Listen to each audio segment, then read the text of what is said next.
Assalamualaikum warahmatullahi wabarakatuh. Halo semuanya, pada kesempatan kali ini saya akan membuat tabel dan mengisi 1000 data pada tabel tersebut. Nah, sebelumnya saya akan menjelaskan terlebih dahulu apa itu SQL dan perintah SQL yang akan dipakai untuk membuat tabel dan mengisi 1000 data. Nah, di sini pengertian SQL. SQL atau Structure Query Language adalah bahasa standar yang digunakan untuk mengelola dan berinteraksi dengan database relasional.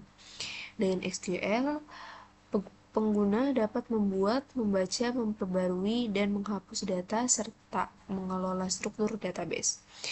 Nah, perintah SQL merupakan perintah untuk mengolah, menampilkan, dan memanipulasi data yang tersimpan dalam sebuah RDBMS.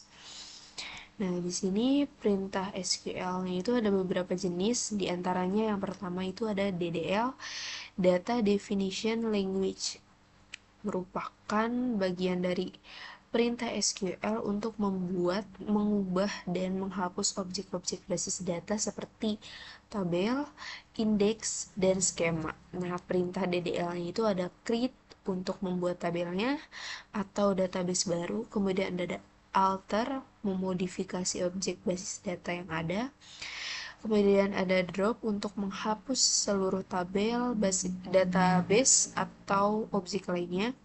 Kemudian ada truncate untuk menghapus semua rekaman dari tabel. Lalu, nah di sini yang akan dipakai nanti untuk membuat tabelnya itu adalah create di sini. Perintah create yang akan digunakan.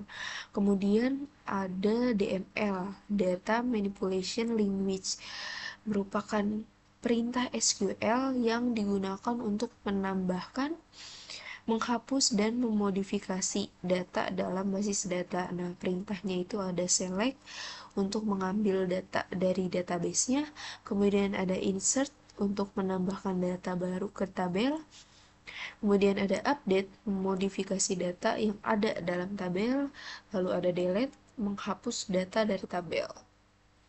Nah, ini perintah yang nanti akan kita gunakan yaitu insert. Selanjutnya ada DCL, yaitu Data Control Language. Nah, DCL ini digunakan untuk memastikan keamanan dan pengelolaan data yang tepat, terutama dalam lingkungan basis data multipengguna. Nah, perintahnya itu ada grant, memberikan pengguna hak akses ke basis data, lalu ada revoke, menghapus hak aksesnya yang diberikan dengan perintah grant. Kemudian lalu ada perintah TCL, Transaction Control Language. Nah, TCL ini digunakan untuk menjaga integritas dan konsistensi data. Perintahnya ada commit, menyimpan semua perubahan yang dibuat, lalu ada rollback, mengembalikan basis data ke status komitmen terakhir, lalu ada set point, menetapkan titik penyimpanan dalam suatu transaksi, lalu ada set transaction, menempatkan nama pada suatu transaksi. Nah, di sini selanjutnya kita akan memasukkan 1000 datanya. Kita beralih ke PHP-MyAdmin untuk dapat membuat database-nya.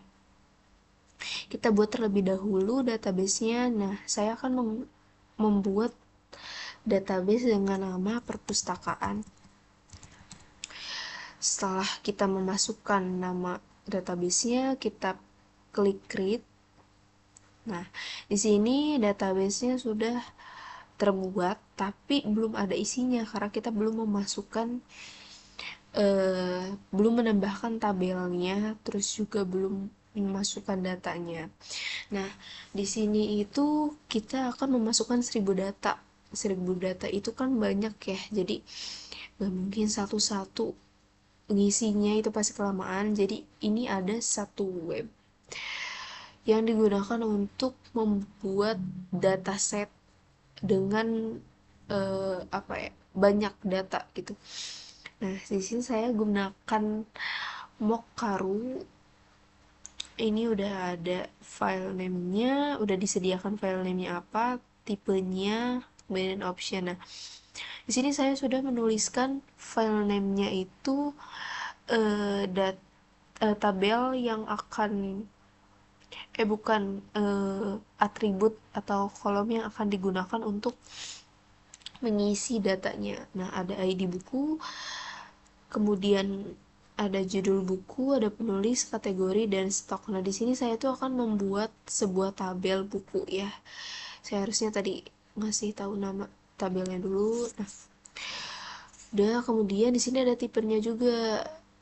Kita bisa pilih-pilih tipe sesuai dengan nama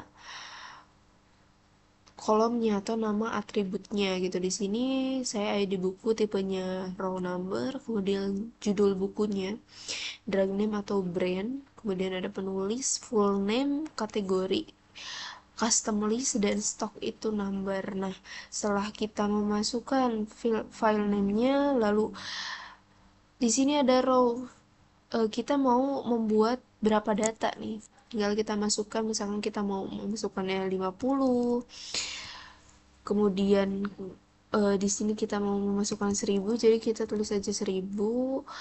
Formatnya di sini ada CSV, ada JSON, ada SQL, dan lain-lain. Nah, di sini saya akan membuatnya SQL ya. Kemudian tulis juga nama tabelnya itu apa. Di sini saya menulisnya buku. Setelah sudah diinputkan, kita klik generate data. Nah, lalu di sini sudah terinstall, kita klik saja.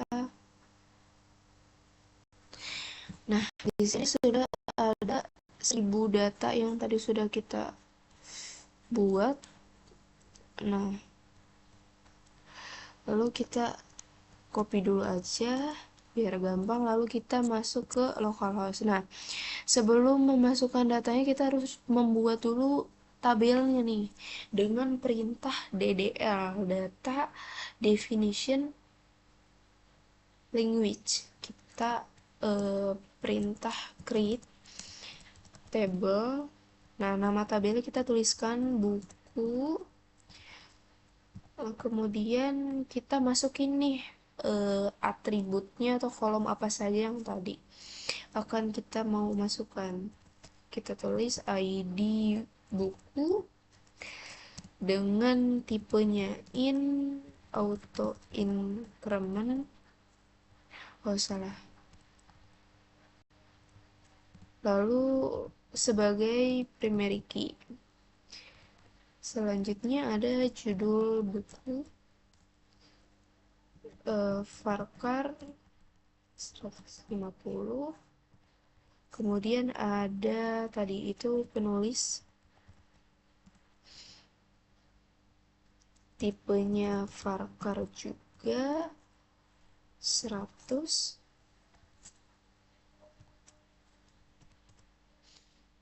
Lalu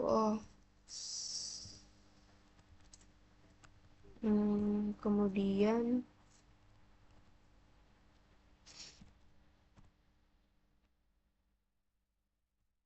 setelah penulis kita masukkan kategori.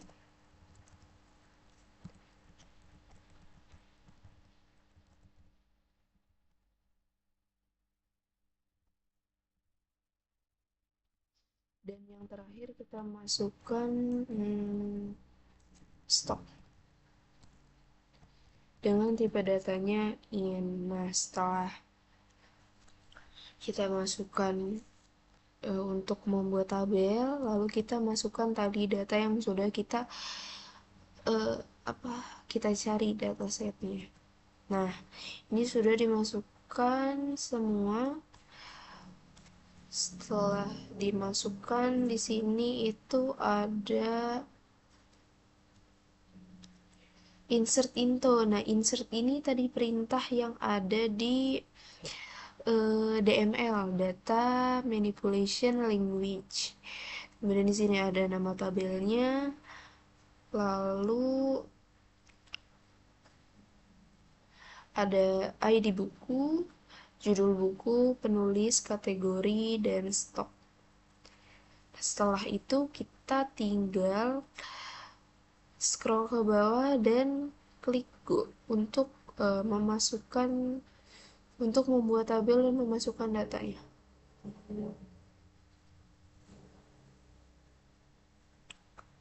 Nah, ini sudah berhasil kita masukkan. Kita lihat sudah ada tabel buku dan sudah berisi data-data yang tadi sudah kita masukkan. Ada ID bukunya, judul bukunya, kemudian ada penulis, kategori, dan stok. Nah, tadi di kategori saya memasukkan eh, kan karena tipenya custom list, jadi saya memasukkan beberapa kategori yang akan digunakan di tabel buku ini.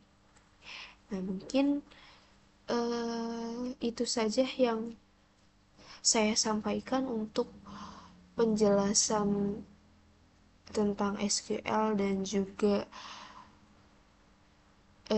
penggunaan dari perintah SQL ini dengan mengisi 1000 baris data. Cukup sekian dari saya. Semoga bermanfaat. Wassalamualaikum warahmatullahi wabarakatuh.